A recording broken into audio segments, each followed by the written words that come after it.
This is problem number 1 from assessment number 4.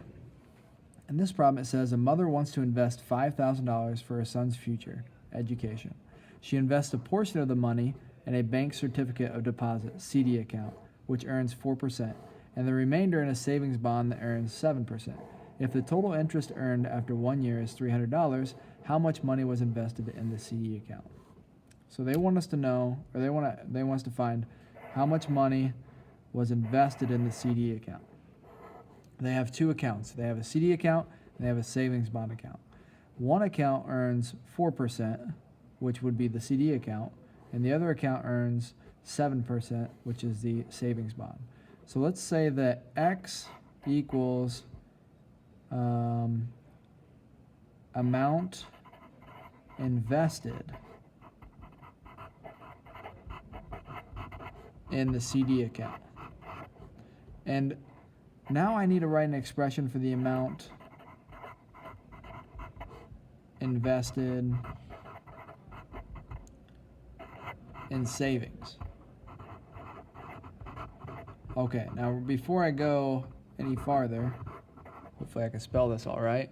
Before I go any farther, what I want to do is I want to say that this, just to kind of mark this, the CD account is 0.04 for percentage, right? And the savings account's 0.07.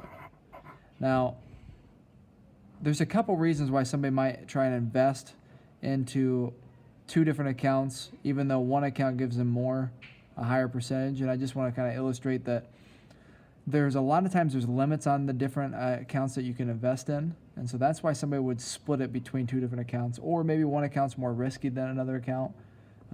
Because it would make sense. Why would somebody invest into two different accounts when one account gives them less money back? You just put all the money in the one account. But there's usually limits on the amount that you can invest in an account, or maybe one account's more risky.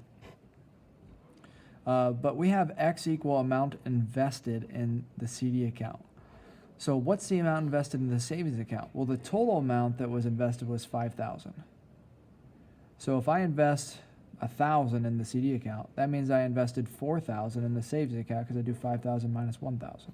So this expression is just 5,000 minus X. Whatever the amount invested in the CD account, the other account had 5,000 minus that amount.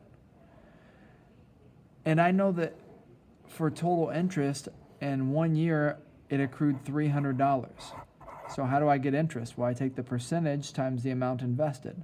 So if I take this percentage times this amount invested, and this percentage times this amount invested, add them together, that equaled $300 for the year. And they told us that right there. So I'm going to take 0.04 and multiply it times X. And then I'm going to add that with 0.07, 7% times 5,000 minus X.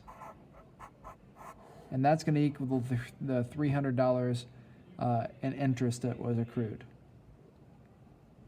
I take 7% times 5,000, and that gives me 350, right, distributing. So I get plus 350 and minus 0.07x equals 300. I'm going to subtract 350 to the other side. And also combine like terms here, so that's negative 0.03x equals negative 50. Then I'm going to divide by negative 0.03 on each side. And that's x equals $66.67. So the amount invested in the CD account was $1,667, or $1,666.67. That's all they ask us for in the problem, but if they ask you for the amount in the savings, you would just plug it in for X here and do 5,000 minus 1,666, and you end up with 3,333. So the amount in the CD account, so we're going to put this as the amount invested in the CD account.